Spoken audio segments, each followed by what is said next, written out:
जिन शासन की सदा काल जय विजय हो। आप सभी अपने कानों की अनुमोदना कर सकते हो,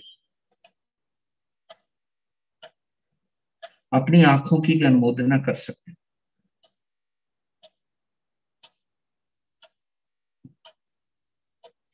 अपनी पुण्यवाणी की अनुमोदना कर सकते हो कि जिनको महावीर की कथा सुनने को मिल रही, साधु साध्वी देखने को मिल रहे हैं, बच्चों को संस्कारित होते हुए देखने को मिल रहा है, परिवार का माहौल परिवर्तित हो रहा है। ये सब पुण्यवाणी की वजह से। तो आप अपनी पुण्यवाणी की अनुमोदना कर सकते हो। मैं तो अपनी पुण्यवाणी की अनुमोदना हर वक्त करता हूं कि मेरी पुण्यवाणी ने बचपन में बेशक मेरी मां को ले लिया हो, छीन लिया हो, लेकिन उसके बाद जो मुझे जिन शासन मिला है, गुरुदेव का संरक्षण मिला है, महावीर मिले हैं, महावीर से जुड़े हुए जिन शासन के प्रत्येक प्रतिनिधि मिले हैं, जिनको देखकर, जिनको पढ़कर, जिनको महसूस करके कहीं ना कहीं आत्मा के तल को छूने का छोटा सा प्रयास किया है या कर रहा हूं, क्योंकि ये साधना तो पता नहीं कब तक चलेगी, इस जन्म अगला जन्म, क्योंकि जब तक हमारा कल्याणक नहीं होगा तब तक हम इसी दुनिया का हिस्सा रहेंगे। और महावीर की कथा मैं इसलिए भावुकता से भरकर सुनाता हूं कि क्या पता इन भावों की दौलत की वजह से एक ऐसी भूमिका तैयार हो जाए कि हमारा भी जन्म कल्याणक हो, दीक्षा कल्याणक हो, ज्ञान कल्याणक हो, निर्वाण कल्याणक हो और पहला च्युवन कल्याणक हो। क्योंकि यह सामर्थ्य किसी शक्ति से नहीं मिलता है। आप इस सामर्थ्य को पैसों के द्वारा नहीं खरीद सकते और किसी के सहयोग से भी शायद नहीं खरीद सकते। ये तो तुम्हें खुद ही कमानी पड़ेगी। तो ऐसा सामर्थ्य आपको भी मिले। और देखिए, सुनाते सुनाते मुझे भी ये दौलत मिल सकती है और सुनते सुनते तुम्हें भी ये दौलत मिल सकती है। महावीर के जिन शासन में सभी को समान रूप से अवसर मिला,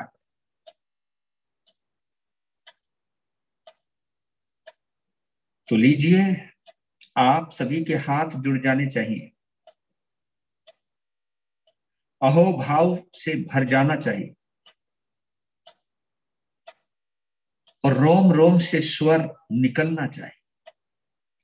श्री महावीर शासन की सदा जय हो, सदा जय हो। श्री महावीर शासन की सदा जय हो, सदा जय हो। सुधर्मा स्वामी के गण की सदा जय हो, सदा जय हो।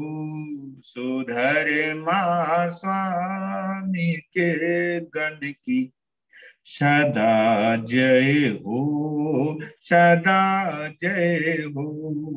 वीर शासन के रखवाले आज श्रावक और साधु हैं।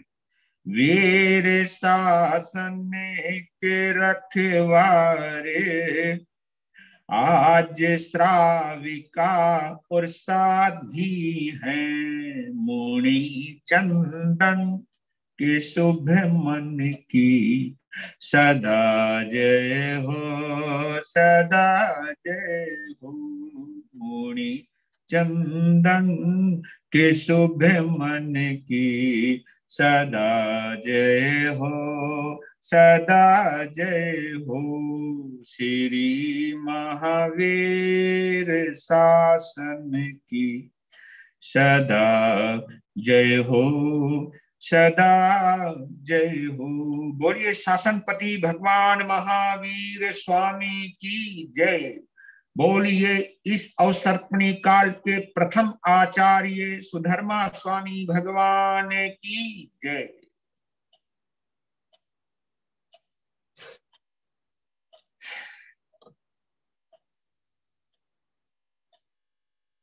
कल महावीर कथा में उस मुकाम तक पहुंच गए थे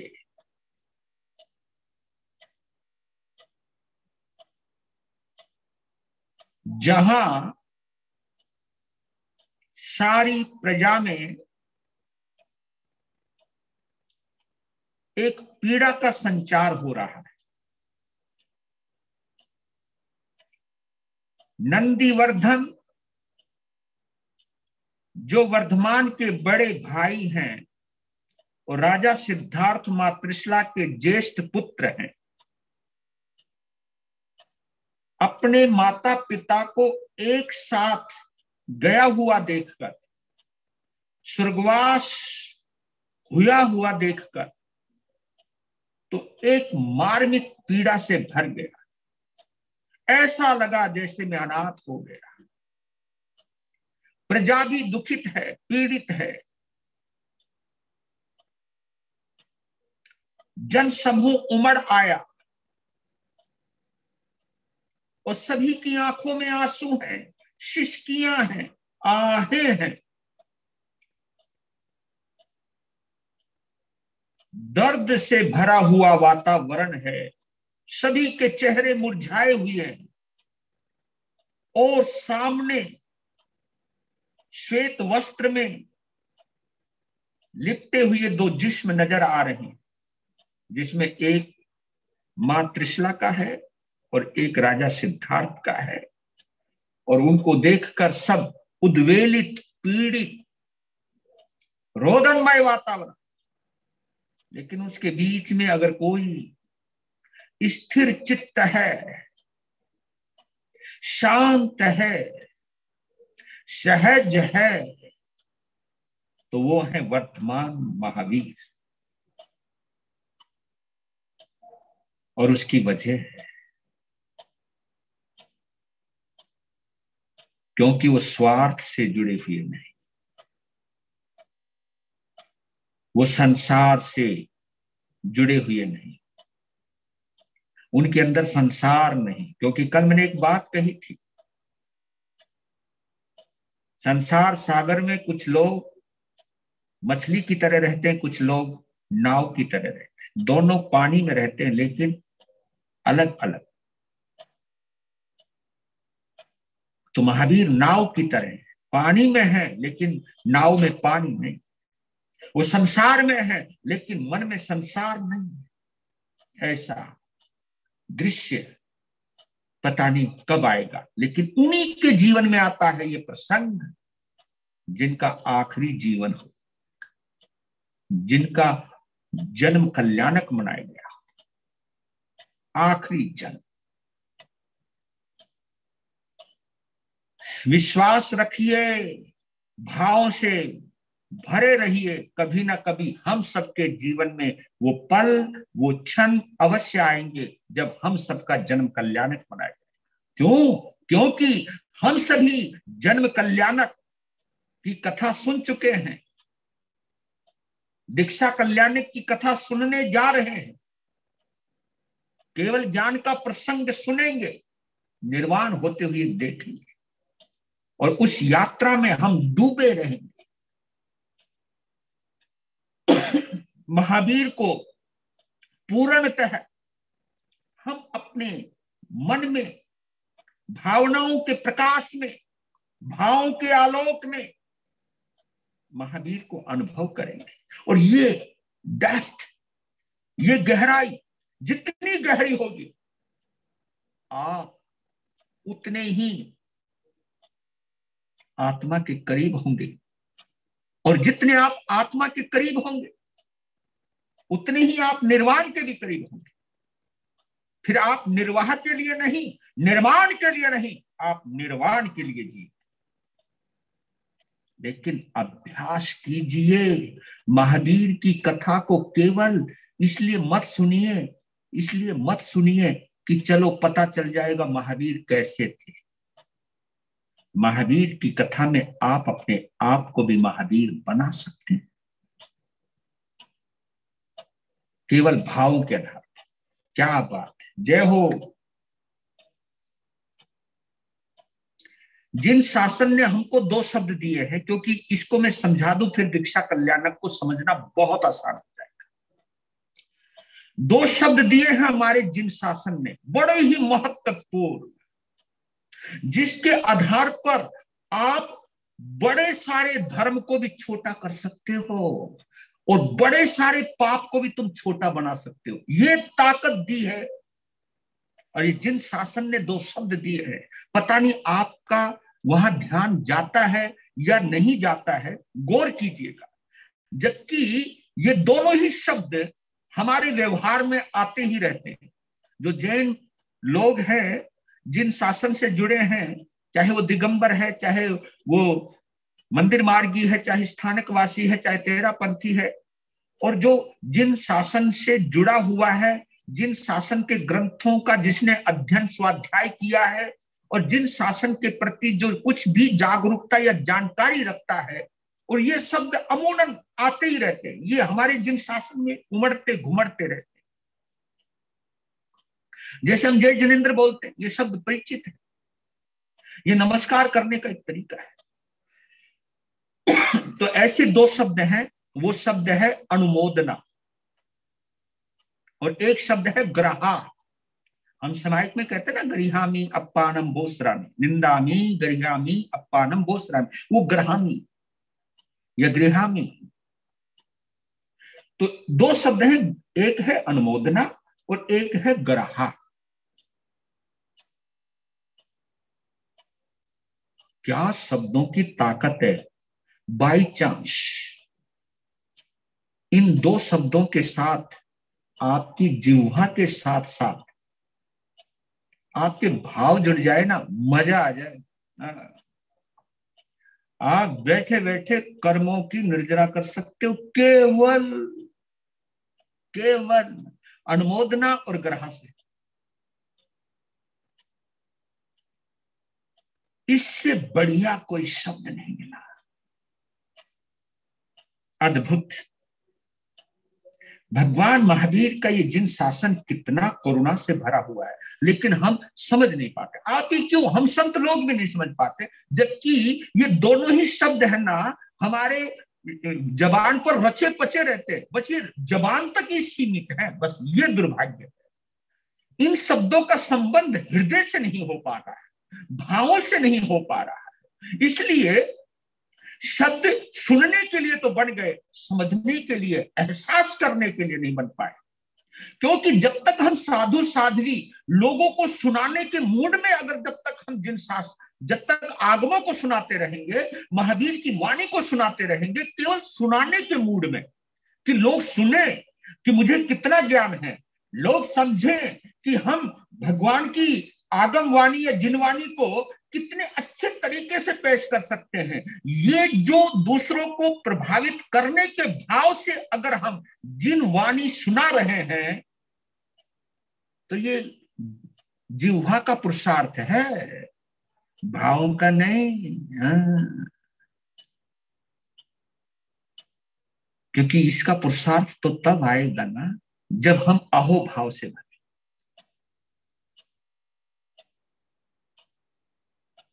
कि क्या प्रसंग मिले और मैं भगवान की कथा सुनाऊं, क्या प्रसंग मिले मैं जिनवानी सुनाऊं, क्या प्रसंग मिले मैं समाहित करूं, क्या प्रसंग मिले मैं पोषद उपवास करूं, क्या प्रसंग मिले मैं कुछ छोड़ दूं, त्याग कर दूं। हाँ, अभी तक मैं इकट्ठा कर रहा था, ये मिल जाए, वो घड़ी कब आएगी जब मैं इतने त्यागी महापुरुषों की कथा सुनता आ रहा हूं, तीर्थंकरों की वाणी सुनता आ रहा हूं, लेकिन मैं तो तिजोरी को भरे जा रहा हूं, और तो और मैं दूसरों का हक भी मारता जा रहा हूं, और तो और मैं कुछ ऐसी चालाकी चलना चाहता हूं कि सामने वाला भ्रमित हो जाए और मैं उसे बेवकूफ बना दूं अपने स्वार्थ। अनुमोदना देखो, अनुमोदना में वो ताकत है, वो ताकत है, आपका छोटा सा धर्म भी विराट हो सकता है। ये अनुमोदना की ताकत है। आप जैसे तपस्या नहीं कर सकते, आपका शरीर इतना समर्थ नहीं है, या आपकी अंतराय नहीं टूटी है कि जिससे मैं बेले बेले तपस्या कर सकूं, वर्षी तप कर सकूं, या एकासना या आयंबिल या एक छोटी सी तपस्या कर सकूं, नौकारसी कर सकूं। मेरी अंतराय है, मैं इतना नहीं कर सकता हूं, मांस खमन नहीं कर सकता हूं। एक काम तो कर सकते हो, अनुमोदना तो कर सकते हो आप, लीजिए। और एक गहरी बात और बताऊं, शायद मांस खमन करने वाले की कर्म निर्जरा इतनी नहीं हो सकती, बाई चांस तपस्वी को अपने तपस्या का अहंकार आ जाए, हो सकता है। खाने वालों को देखकर उसके अंदर निंदा के भाव आ जाए, ये खाते रहते, जब खाते ही रहते, ये आदमी है, जब देखो खाते रहते, ये भाव आ जाए तपस्या करने वाले, ये हो सकता है। इन भावों से वो नीचे गिर सकता है। लेकिन अगर आपके मन में ये भाव आ गए कि धन्य है इनको, ओहो हो धन्य है, क्या इस इस युग के अंदर, इस पंचम आर्य के अंदर तपस्या करते ही, समाई करते ही, धन्य है। मैं कितना दुर्भाग्यशाली हूं कि मैं नहीं कर पाता हूं, धन्य है इनको, धन्य। और ये अंदर से आए, अंदर से। इतना करने मात्र से आप अपने छोटे से धर्म, क्योंकि एक शब्द से तो बोला है आपने, लेकिन उन शब्दों में अगर भाव जुड़ गया, भाव जुड़ गया, तो एक छोटा सा, ये छोटा ही तो धर्म हुआ ना, ये छोटा सी अनुमोदना विराट धर्म में बदल जाती है। लीजिए, कमाल है। आप देखिए, जो हम शालीभद्र की कथा सुनते हैं ना, तो पूर्व भाव में संगम नाम का बालक है, 10-12 साल का है, और बहुत गरीब परिवार का है। और उसकी माँ बड़े बड़े सेठों के घर में बर्तन मांजा करती थी। एक दिन जिद पकड़ ली बालक ने कि माँ, मुझे खीर चाहिए, क्योंकि उसने कभी खीर नहीं खाई थी उस बेचारे ने। अब करे क्या, गरीब ने मेहनत करी, तो वो कुछ पैसा पूसा देने लगे होंगे या कुछ चीज, तो उन्होंने कहा मुझे बस थोड़ा थोड़ा मिला के कोई दूध दे दो, कोई चीनी चीनी दे दो, कोई चावल दे दो, कोई जो भी तुम। वो कई घरों में काम करते, कहीं से दूध मिल गया, कहीं से चावल मिल गए, कहीं से बादाम मिल गए, कहीं से काजू मिल गए, जो भी है। तो खीर बनाई, और और खीर बना करके वो जिनके कुछ बर्तन थे, और या काम करने के लिए, वो अधूरा काम करने के लिए वो चली गई, और खीर फैला ली उसने अपने बर्तन के अंदर। और इतने में एक संत आ गए, वो सेठों के घर जा रहे होंगे, कोई मांस खमन का तपस्वी होगा। तो संत को देख के उस बालक का दिल में पता नहीं क्या हुआ, एकदम उठा कि हम गरीब थे ना, तो हमारे घर कोई नहीं आता था, लेकिन आज मेरे घर में खीर बनी है, मैं गुरु महाराज को लेके आता हूं। देखो छोटे से बालक में क्या भाव है, कमाल। बाहर गया, वंदना की, मैं कुछ बहराना चाहता हूं। बालक ने इशारा किया और संत समझ गए, संत आ गए, कहा ये खीर बनी, आज पहली बार बनी, अच्छा भोजन बना, तो मेरा मन किया कि आप जैसे महान आत्मा को पहले दूं, क्योंकि उस वक्त उनकी मां नहीं है, कोई रोकने वाला व्यवधान नहीं है। संत ने पात्री खोल दी और संगम ने खीर उड़ेल दी। और उसमें इतना देसी घी पड़ा हुआ था कि देखती कप से सारी खीर उसके अंदर चली गई। असंत खीर लेके चली गई। और वो जो बाकी का जो बचा हुआ था लेपन सा, और कुछ था ही नहीं, तो उसे वो चाट रहा है। स्वादिष्ट थी पहली बार। ओ बहुत अच्छा हुआ, बहुत अच्छा हुआ, बहुत अच्छा हुआ। इतनी स्वादिष्ट खीर मैंने गुरुदेव को बहराई और इतनी अनुमोदना में भर गया, इतने उभाव में भर गया।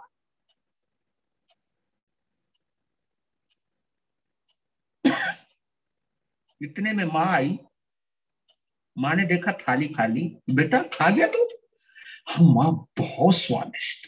मैंने अपनी जिंदगी में नहीं खाया। माँ माफ करना, मैं तुम्हारे लिए नहीं बचा पाया। देखो फिर भी बच्चा ये बोला कि माँ माफ करना, मैं स्वाद स्वाद में सब खा गया, आपके लिए बचा नहीं बेटा, कोई बात नहीं। शाम को पेट में दर्द हुआ और वो तड़फने लगा।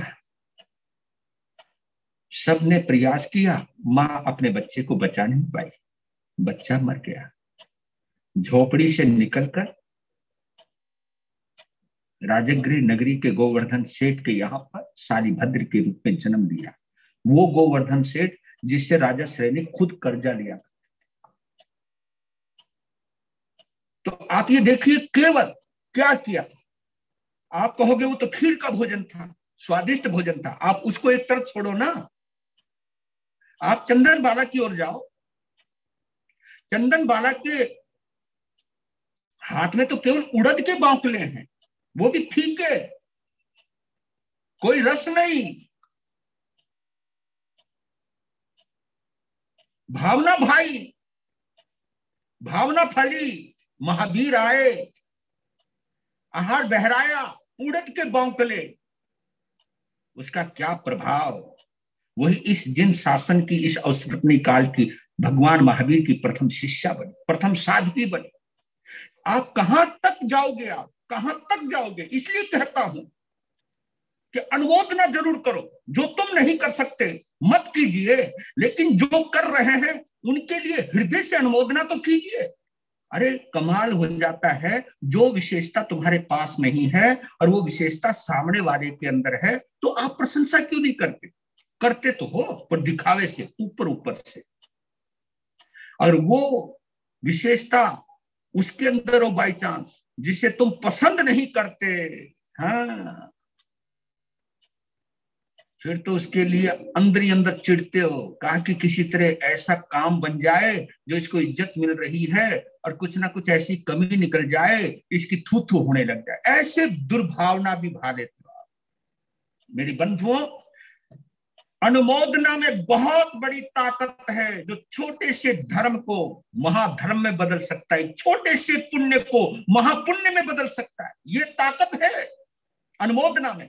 और ग्रह की क्या ताकत है मालूम है। अगर तुमसे गलती होगी, तुमसे कोई पाप हो गया, बड़े से बड़ा पाप हो गया, चाहे कैसा भी पाप है, और ऐसा पाप है जिस पाप को महापाप माना जाता है, इतना बड़ा पाप आ गया कि हत्या हो गई है, व्यभिचार हो गया है, कुछ भी गंदे से गंदा काम हो गया है, लेकिन आपके पास एक ऐसी ताकत है ग्रह, यानी अपनी निंदा सबके सामने, अपना पाप सबके सामने स्वीकार करना कि हाँ ये मेरे से गलती हुई है, मैं अपनी निंदा करता हूं। ये ग्रह अगर आपके अंदर आ जाए तो बड़े से बड़ा पाप भी छोटा सा हो जाता है। बोलिए आप। पाप छुपाने से पाप बढ़ता है, पाप दिखाने से पाप घटता है। धर्म छुपाने से धर्म बढ़ता है, धर्म छुपाने से धर्म दिखाने से धर्म घटता है। इसलिए मेरे बंधुओं, ये चीज अगर हमारे दिमाग में आ जाए कि आपके पास इतनी बड़ी पावर है कि छोटे से धर्म को आप महाधर्म कर सकते हो, बड़ा धर्म, और छोटे से बड़े पाप को छोटा सा कर सकते हो। आपके आंखों से पश्चाताप के बहने वाले आंसू, चाहे पाप की कितनी बड़ी प्रतिमा क्यों ना हो, उसे पिघलवा देगी। वाह। अगर आपने थोड़ा सा धर्म करके भी इतरा गए तो मालूम है वो धर्म भी पाप में तब्दील हो जाएगा।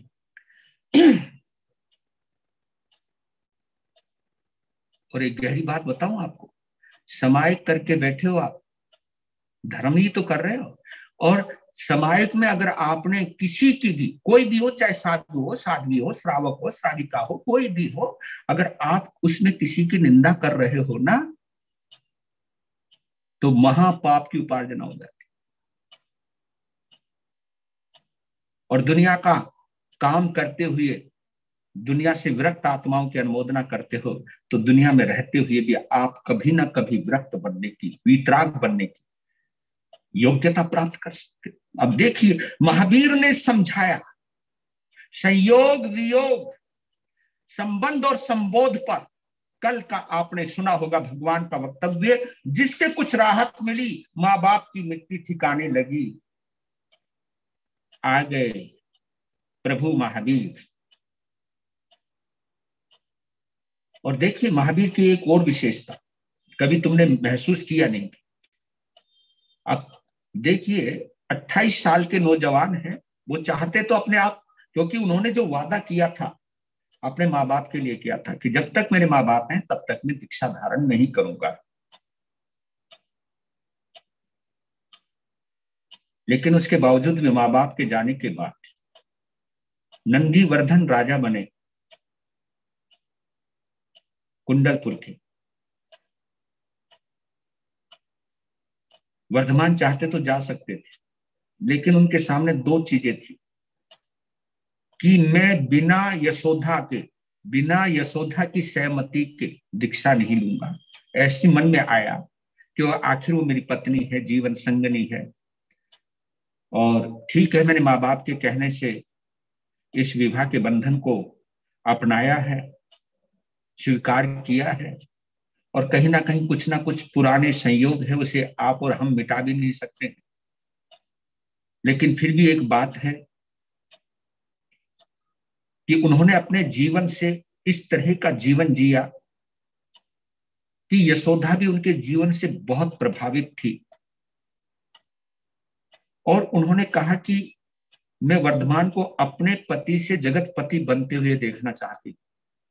ये भाव आए उनका जीवन देखकर, उनकी सादगी को देखकर, उनकी दयालुता को देखकर, उनकी आत्मिक गहराई को देखकर। और वो कहते थे, यशोदा तुम दीक्षा नहीं ले सकती, मत ले, लेकिन दीक्षा लेने वाले को रोकना नहीं। और वो इस बात को इस ढंग से कहते थे कि यशोदा के दिल को लग जाती थी और एक गहराई में उतर जाती थी कि हो सकता है मेरा संयोग ना हो दीक्षा लेने का, लेकिन संसार की दृष्टि से जो मेरा पति है वो जगतपति त्रिलोक की नाथ बनेगा, यही मेरे लिए बहुत गर्व की बात है। तो वो सहमति हुई। फिर दूसरी बात, वर्धमान नंदीवर्धन के पास आए, हाथ जोड़ के खड़े हो गए। नंदीवर्धन आज भी अपने माता पिता के वियोग में रो रहे थे। उनके आंसू पूछे महावीर ने, वर्धमान ने कहा कि भैया मैं आपसे इजाजत लेने आया, बहुत बड़ी बात है। कौन सी? मैं दीक्षा लेना चाहता। ये सुनते ही नंदीवर्धन की आंखों में आंसू आ गए। वो पहले ही रो रहे थे। कहा कि वर्धमान तू जानता है कि मैं तुम्हें कितना प्यार करता हूं, और अभी अभी माता पिता की छत्र छाया से मैं वंचित हो गया, और इस पूरे महल के अंदर मैं अगर सबसे ज्यादा किसी को भी मैं मानता हूं वो तुमको मानता हूं। क्या मेरे लिए आप, माँ बाप के लिए आप 28 साल तक रुक गए, तो क्या आप मेरे लिए 2 साल नहीं रुक सकते? और देखो महावीर को, ये जो उनकी सहजता है ना, वो दिल को छू जाती है, दिल में घर कर जाती है। क्या गजब की चीज। ये सुना, कहा नंदीवर्धन को, ठीक है मैं 2 साल आपके कहने से घर में रहूंगा। इतना सुनते नंदीवर्धन ने वर्धमान को गले लगा दिया। बहुत बहुत धन्यवाद, बहुत बहुत धन्यवाद मेरे भाव को, मेरे दर्द को अनुभव करने के लिए। और शिष्किया भर के नंदीवर्धन रोने लगे, लेकिन महावीर सहज है, फिर भी भैया को कहा कि शांत हो जाओ। मान गया ना। लेकिन भाई को जो 2 साल दिए हैं उनमें से पहला साल, क्योंकि यशोदा को मना चुके थे कि मैं साधना करना चाहता हूं एकांत में, और रहूंगा महल में, मैं कहीं बाहर नहीं जाऊंगा, लेकिन बाई चांस मैं तुम्हें ना मिलूं, ना दिखाई दूं तो बुरा मत मानना, वैसे मैं ध्यान रखूंगा। तो जीवन साधना से व्यतीत होने लगा। 28 साल पूरे हुए, 29 वर्ष में प्रवेश किया। और ये आप सभी को मालूम है कि कोई भी तीर्थंकर बरसी दान दिए बिना दीक्षा धारण नहीं करता है। तो 29 वर्ष के शुभारंभ से 30वें वर्ष तक पहुंचने के लिए 1 साल यानी 365 दिन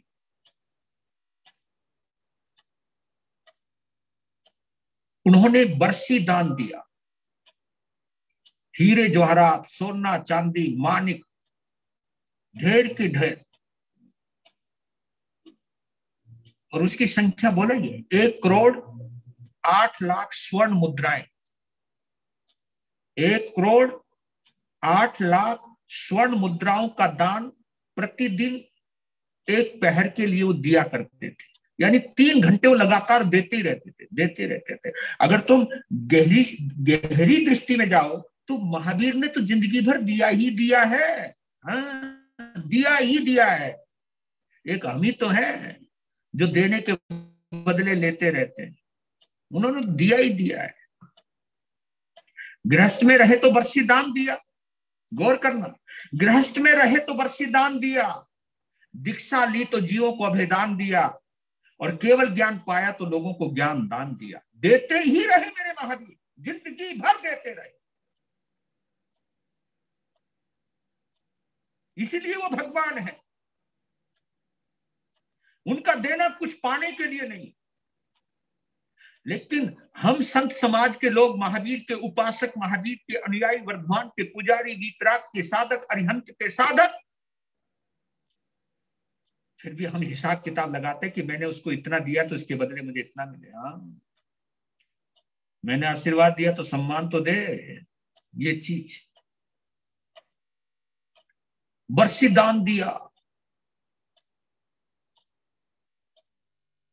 और देखते ही देखते 29 साल पूरे हो गए, और 30वें वर्ष में प्रवेश करते ही लोकांतिक देव, लोकांतिक लोक के अंत में रहने वाले वैमानिक देव है वो, जिनकी संख्या 9 है। 9 वैमानिक देव, लोकांतिक देव भी कहते हैं, वो समस्त उपस्थित होते हैं, वर्धमान को वंदन करते हैं। जय जय नंदा, जय जय भद्दा, जय जय महावीर, जय जय वर्धमान। प्रभु अब दीक्षा का दिन आ गया है।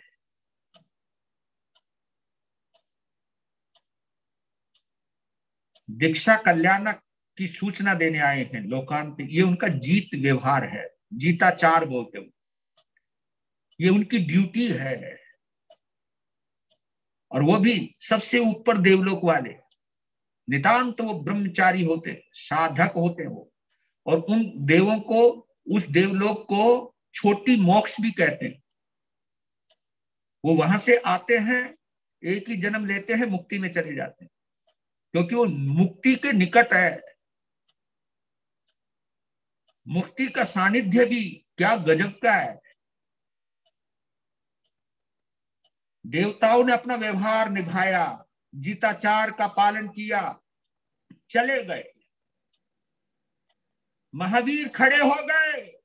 महसूस करना वर्धमान को खड़े होते हुए, क्योंकि जब देवी देवता आए, वो लोकांतिक देव आए, तो वातावरण सुरम्य हो गया, सुगंधमय हो गया, बदल गया माहौल। नंदीवर्धन भी कुछ अंदर से उद्वेलित से होने लगे कि कुछ चेंज आ रहा है, कुछ परिवर्तन आ रहा है। महावीर खड़े हो गए। नंदीवर्धन ने सोचा कि अब इनको नहीं रोका जा सकता है। और वो दिन मंगशिर बदी दशमी का है, जब महावीर ऊपर से नीचे आए। आषाढ़ शुद्धि छठ थी। महावीर का जब जन्म हुआ, चैत्र शुक्ला त्रयोदशी थी। अब ये दीक्षा का जो दिन आया है, मंगशिर बदी दशमी, ये महावीर का दीक्षा कल्याणक का दिन बतला रहा हूं, जिस दिन प्रभु महावीर ने दीक्षा ली। और इस व्यवहार को लोकांतिक देवों के बाद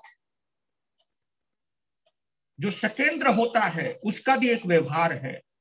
वहां एक बहुत बड़ा घंटा लगा हुआ है, घंटा, जिसका नाम है सुघोषा घंटा। और वो घंटा केवल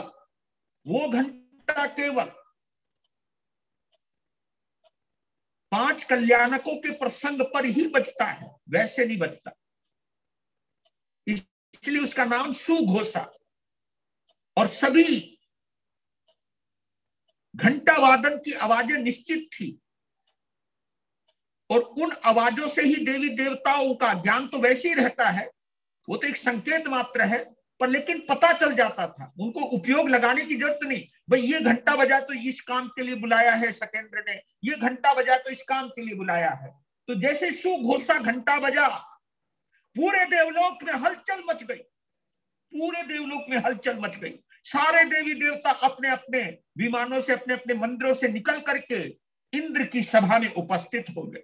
सभी हाथ जोड़ के खड़े हैं। कहा कि इस अवसर्पणी काल के अंतिम तीर्थंकर वर्धमान का दीक्षा कल्याणक है, और उसको मनाने के लिए हम सब नीचे जाएंगे। जी, जो आज्ञा।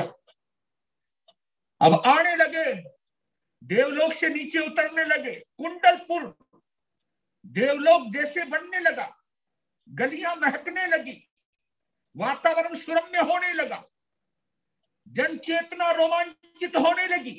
दृश्य इतना गजब का हो गया है, चारों तरफ पूरा कुंडलपुर आसपास सज गया, धज गया। झोपड़ियां महकने लगी, महल चमकने लगे। देखो अपनी आंखों से, तुम स्वयं अंतिम तीर्थंकर परमात्मा महावीर की दीक्षा के साक्षी बन रहे। आंख बंद के महसूस कीजिए, ये जो क्षण आपके सामने से गुजर रहे हैं, ये अद्भुत क्षण, अद्भुत। जय हो प्रभु। इस अवसर्पणी काल में, इस पंचम आर्य में, जहां आदमी आदमी का दुश्मन बना हुआ है, जहां हर आदमी एक दूसरे को लूटने को लगा हुआ है, यह हर रिश्ता कोई ना कोई, किसी न किसी को धोखा दिए जा रहा है। और ऐसे प्रसंग पर मुझे महावीर की दीक्षा का वर्णन सुनने को मिल रहा है। अहो भाग्य मेरा, धन्य भाग्य है मेरे।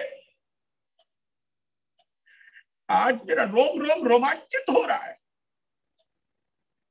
भाव में भरिए, ये पता नहीं कितना पुण्य किया होगा आप लोगों ने, कि जब हमें ऐसे प्रसंग सुनने को मिलते। नहीं तो चारों तरफ रोग शोक महामारी का प्रसंग है, हर जगह कहीं विलाप, कहीं छीना झपटी, कहीं चोरी जारी, सब एक दूसरे को लूटने में लगे हैं। ऐसे घोर कलयुग के अंदर भी हमें महावीर की कथा सुनने को मिल रही है। जय हो, जय हो। हे प्रभु, पूरा कुंडलपुर रोमांच से भर गया। और मालूम है आपको, शकेंद्र ने भगवान महावीर की पालकी बनाने की आज्ञा दी है देवताओं को कि जिस पालकी को 1000 लोग उठा सकें, ऐसी पालकी बनाई जाए जिसमें महावीर को बैठा करके अभिनिष्कर्मण यात्रा, दीक्षा की भव्य शोभा यात्रा निकाली जाए। वो उधर लग गए। कुछ देवी देवता कहीं से गंगा जल, कहीं से क्षीर सागर का जल लेकर के आने लगे। महावीर खड़े हो गए हैं, उनका अभिषेक होने लगा गंगा जल द्वारा, क्षीर सागर के जल के द्वारा। खुद देवी देवताओं ने उनका अभिषेक किया है। नंदीवर्धन को भी मौका मिला है, क्योंकि भाई है। राज परिवार के लोगों को और राज्य के जितने भी प्रतिष्ठित लोग थे उनको, और गरीब जनता तक को महावीर का अभिषेक करने का मौका मिल रहा है। सब आ रहे हैं। ये देवताओं की अपनी व्यवस्था है, क्योंकि ऐसे दीक्षा के प्रसंग पर कोई अमीरी और गरीबी का जिक्र नहीं है, किसी को किसी की फिक्र नहीं है, क्योंकि हर कोई शहंशाह है। क्योंकि अंतिम तीर्थंकर परमात्मा की दीक्षा का महोत्सव जो होने जा रहा है,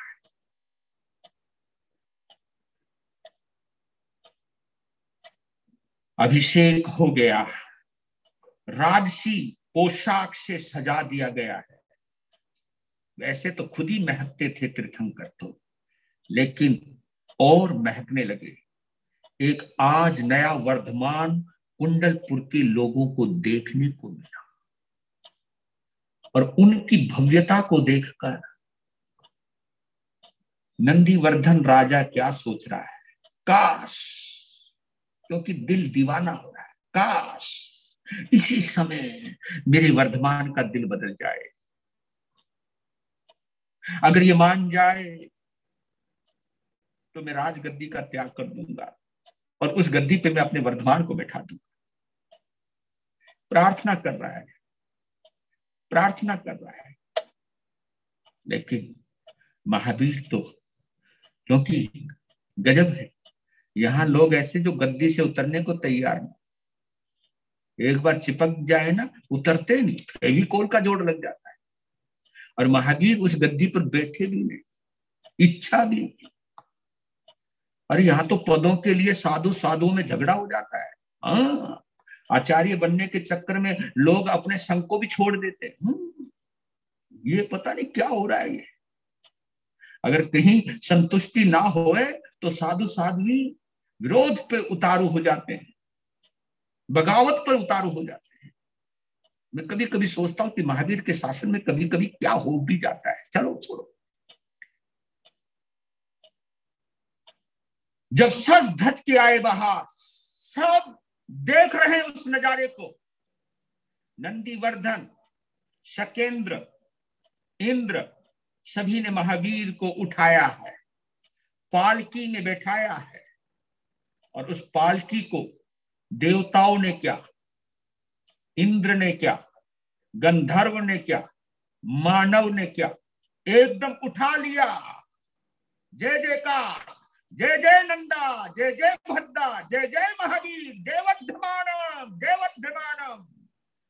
सुरम्य वातावरण के साथ महावीर की अभी निष्कर्मण यात्रा निकल रही है। और मालूम है, वो दिन का आखिरी पहर चल रहा है, आखिरी पहर।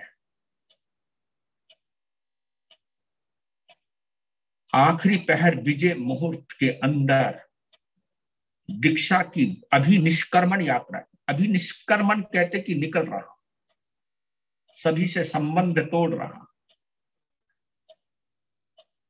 शरीर से भी संबंध तोड़ रहा। निकल गए और सारी जनता बरसाती नदी की तरह और पहुंच गए ज्ञात खंड उद्यान में। अशोक वृक्ष के नीचे चारों तरफ जनमेदनी, सब व्यवस्था हो रखी है। देवी देवता चारों तरफ से व्यवस्थित, ऊपर देवी देवता, नीचे नर नारी। प्रभु महावीर ईशान कोण की तरफ मुख किया और एक एक वस्त्र आभूषण उतारने लगे और नंदीवर्धन को देने लगे। लीजिए सम्राट, जो तुम्हारे महल का था अब मैं कुछ भी नहीं रखूंगा। उतार रहे हैं वस्त्र आभूषण। जय हो। पंचमुष्टि लोच किया, शरीर पर जो भी आवरण था उतार दिया और फिर हाथ जोड़कर बोले, ओम नमो सिद्धाणम, ओम सिद्धभ्यो नमः, ओम सिद्धभ्यो नमः। 3 बार उद्घोष किया, ओम नमो सिद्धाणम, क्योंकि तीर्थंकर स्वयं विज्ञ होते हैं। और जैसे ही क्रेमी भंते का पाठ पढ़ते हैं, क्रेमी भंते सामयम सव्वम सावज्जम जोगम पचक्खामी, मैं समस्त सावध्य पाप कर्मों से निवृत्त होता हूं, जगत की प्रवृत्ति से दूर होता हूं, निवृत्ति का पथ अपनाता हूं। त्याग त्याग त्याग, निवृत्ति, निवृत्त होना, निवृत्त होना, छोड़ना छोड़ना। कभी कभी हम सोचते हैं कि हम लोगों ने घर छोड़ दिए, लेकिन भक्तों को भी तो पकड़ लिया, अब करें क्या। निवृत्ति के साथ कहीं ना कहीं प्रवृत्ति भी चल रही है हमारी। घर छोड़ दिया लेकिन पदों के पीछे हम भी तो पागल हो गए। घर छोड़ दिया लेकिन लोग मेरे पास किस तरह आए, क्या जादू दिखाऊं, क्या जंत्र मंत्र दिखाऊं, क्या पुड़ियाओं का चमत्कार दिखाऊं, लोग भर भर के मेरे पास आए। ये जो महत्वाकांक्षा, प्रसिद्धि की इच्छा जब पैदा होती तो साधुता चौपट होने लगती।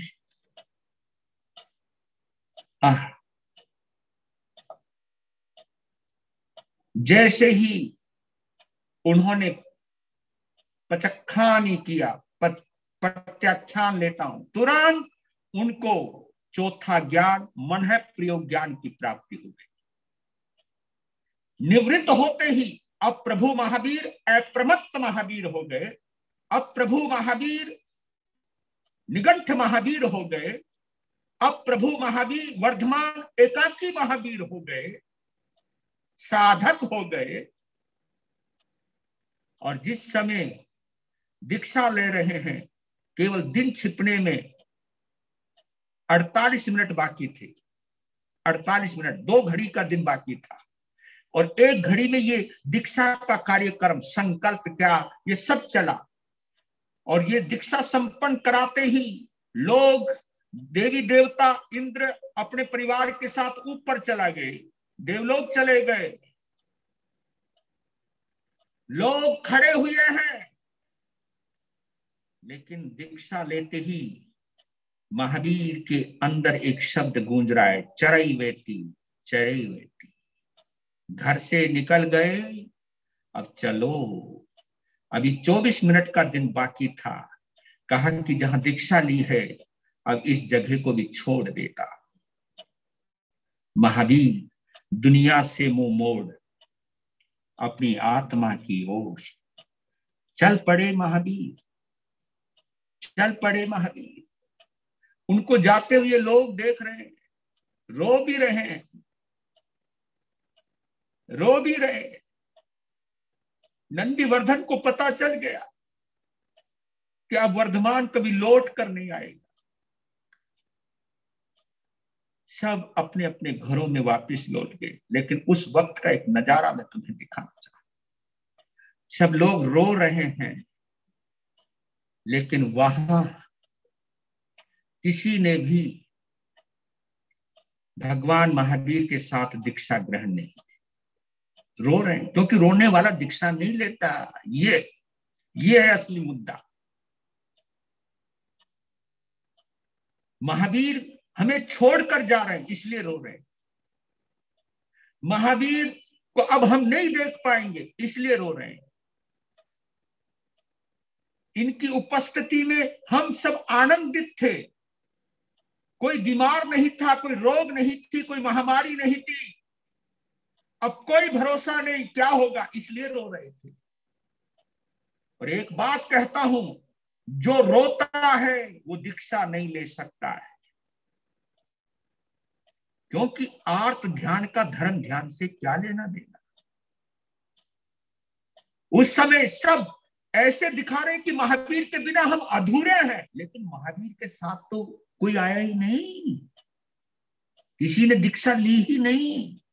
महावीर के साथ तो किसी ने भी दीक्षा नहीं ली। ये भी एक अद्भुत घटना है। नहीं तो तीर्थंकर कोई भी है, वो जब दीक्षा लेते उनके साथ कई दीक्षा लेते, लेकिन महावीर के साथ किसी ने दीक्षा नहीं। हाँ, रो सारे रहे।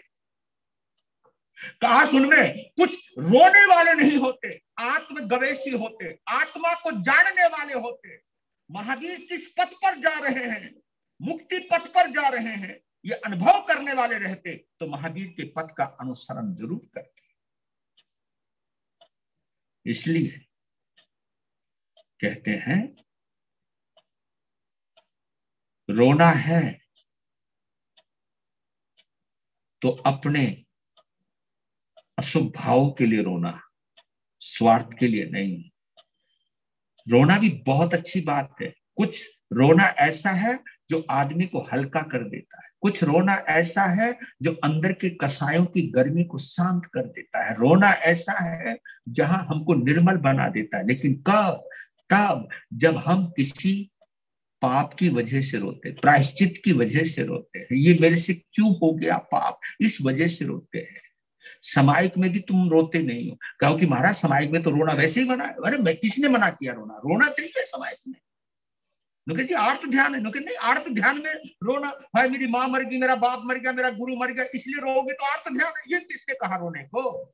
लेकिन ये तो सोच सकते हो कि ये मनुष्य जन्म बार बार नहीं मिलता, लेकिन फिर भी मेरा मन पाप में क्यों पड़ा हुआ है, मैं क्यों पाप करता हूं, मैं क्यों गालियां देता हूं, मैं क्यों निंदा करता हूं, मैं क्यों नहीं? इस पश्चाताप में तो समाज के अंदर रोना भी मना नहीं किया गया है। आपको ये तो प्रायश्चित हो, क्योंकि ये प्रायश्चित नहीं, ये प्रक्षालन है। प्रक्षालन, ये आत्मा का स्नान है। और सब यहां तक कि हमें अपनी बुराई नजर ना आ जाए, इसलिए कई लोग तो माला फेरने लग जाते हैं। कई लोग तो स्वाध्याय मंत्रों का जाप करो, ये आगमों को पढ़ो। और मैं कह भाई आगम को भी पढ़ के करोगे क्या? आगम को पढ़ते पढ़ते आत्मा को पढ़ना तो सीखो। आगम ही पढ़ते रहोगे, अपनी आत्मा को, आगम में अपनी आत्मा को तो देखो। अगर आगमों को पढ़ते पढ़ते हमें अपनी आत्मा के ही दर्शन नहीं होते हैं, तो फिर वो आगम का पठन कैसा, वो आगम का स्वाध्याय कैसा? और कई श्रावक श्राविकाएं ऐसे हैं जिनको मूल पाठ याद है, अर्थ का पता भी नहीं। संतों ने कह रखा ये पाठ याद कर लो, सब कल्याण हो जाएगा। काय को भाई पाठ पढ़ते रहो, दूसरे को कोसते रहो तो कल्याण कैसे होगा? ऐसे नहीं होगा। वो अनपढ़ भी अच्छा है जो अपने पाप को जानता है। वो पढ़ा लिखा भी बेकार है जो ज्ञान की चादर में अपने पाप को छुपा के रखता है। अंदर कुछ और होता है, बाहर कुछ और दिखाता है। जो अपने को छुपाने और वो दिखाता है जिससे प्रतिष्ठा मिले, वो छुपाता है जिसको देख करके मैं खुद शर्मिंदा हो जाऊं, दूसरा तो क्या होगा। ये तो मेरे भाई, आज महावीर के दीक्षा कल्याणक के प्रसंग पर यही कहना चाहता हूं। थोड़ा ज्यादा मैं भी कोशिश करता हूं, मैं भी ऐसा बनूं। मेरे मन का कोई पाप हो, मैं किसी वजह से उसे बता नहीं पा रहा हूं, तो कम से कम मैं घमंड तो ना करूं, कम से कम मैं किसी की निंदा तो ना करूं, कम से कम मैं किसी का अपमान तो ना करूं। कम से कम ये तो भाव आए कि तुझे कोई अधिकार नहीं है किसी पे उंगली उठाने की, क्योंकि तू खुद गलतियों का भंडार है। तो किस दृष्टि से किसका अपमान कर रहा है? और याद रख, किसी का अपमान करते हुए तू खुद का अपमान करता है। जय हो। बोलिए शासनपति भगवान महावीर स्वामी की जय।